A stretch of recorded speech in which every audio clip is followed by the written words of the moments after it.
রিফাত হোসেন আপনি লিখেছেন, শহীদ মিনারে বা কোনো স্মৃতিস্তম্ভে মোমবাতি প্রজ্বলন সম্পর্কে ইসলাম কি বলে, এই বিষয়ে জানাবেন দয়া করে। শহীদ মিনারে বা কোনো স্মৃতিস্তম্ভে মোমবাতি প্রজ্বলন ইসলাম শরিয়ার দৃষ্টিকোণ থেকে প্রশংসনীয় কোনো বিষয় নয়। দেশের প্রতি ভালোবাসা, মাতৃভূমির প্রতি ভালোবাসা, মাতৃভূমি, দেশ এবং মানুষের জন্য, মাজলুম মানুষের রক্ষার জন্য যারা জীবন বাজি রেখেছেন তাদের প্রতি শ্রদ্ধা করবার কথাও ইসলাম আমাদেরকে বলে। কিন্তু সেই শ্রদ্ধা ভালোবাসা প্রকাশের যে প্রক্রিয়া সেটা যেন যথাযথ হয়, শরিয়া সিদ্ধ হয়, সেটাই শরিয়া বলে। এমন কোন কাজ যে কাজের আসলে বৈজ্ঞানিক কোনো ভিত্তি নেই, ধর্মীয় কোনো ভিত্তি নেই, সেটা কোনো অবস্থাতে আসলে গ্রহণযোগ্য হতে পারে না। ধরুন কিছু মানুষ মারা গেছে, তাদেরকে স্মরণ করে আমরা একটা শহীদ মিনার তৈরি করলাম। সেই শহীদ মিনারে আমরা যদি মোমবাতি দেই, হাজার হাজার টাকা, লাখ লাখ টাকা খরচ করে ফুল রাখি, তাতে মৃত মানুষদের কোনো উপকারে আসবে না।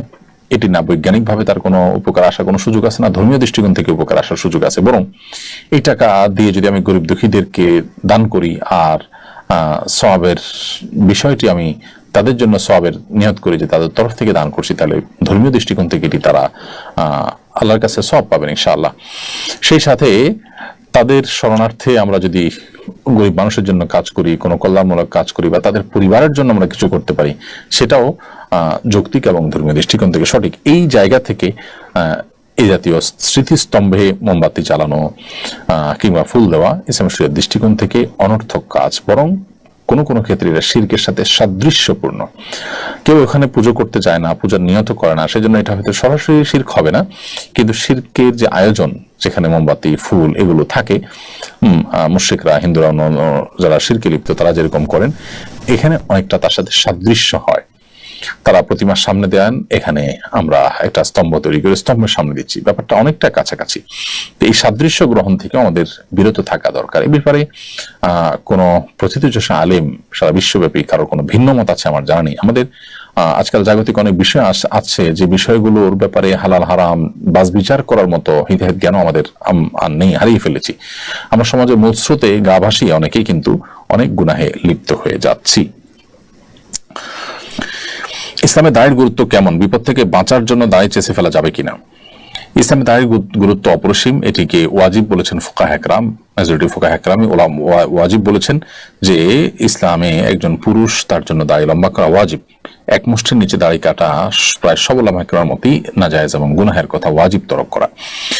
কোনো মানুষ যদি কোনো বিশেষ বিপদে পড়েন, সে অবস্থায় তিনি দাড়ি ছোট করা বা চেষে ফেলতে পারেন কিনা? এর উত্তর হলো যে যদি তার কষ্টে নিপতিত হওয়ার আশঙ্কা থাকে তাহলে তিনি এটি করতে পারেন। যেমন এমন হলো যে অ্যাক্সিডেন্টের কারণে সেলাই করতে হবে, তাহলে ওই জায়গার দাড়িগুলো চাচতে হবে, বা বড় কোনো দুর্ঘটনা হলো, বা এমন কোনো অসুস্থ হলো যে দাড়ি তার রাখা যাচ্ছে না, দায় রাখতে গেলে তার ট্রিটমেন্ট হবে না, দুরারোগ্য ব্যাধিতে তিনি অনেক কষ্ট পাবেন অথবা মৃত্যুর মুখে পতিত হবেন, এই পর্যায়ে চলে গেলে তখন তিনি দাড়ি চেষে ফেলতেন বা ছোট করে ফেলতে পারেন।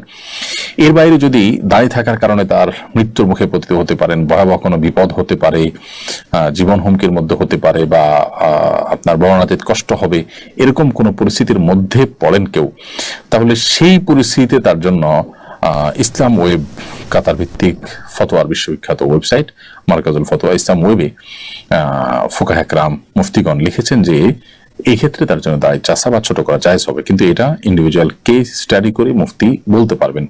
আমরা সামান্য একটু ঠুনকো অজুহাত দিয়ে, সামান্য একটু বিপদের ভয় আপনার কোনো ওয়াজিব লঙ্ঘন করে ফেলবো, ব্যাপারটা এতটা সহজ নয়। অতএব পরিস্থিতিটা কিরকম, এই পরিস্থিতিতে তার কি করা উচিত, কি করা উচিত না, কোনটা জায়েজ না, এই বিষয়টা সংশ্লিষ্ট বিষয়কে পুরোপুরি খোলাখুলি কোনো মুফতির কাছে উল্লেখ করে তারপরে সমাধান নিতে হবে।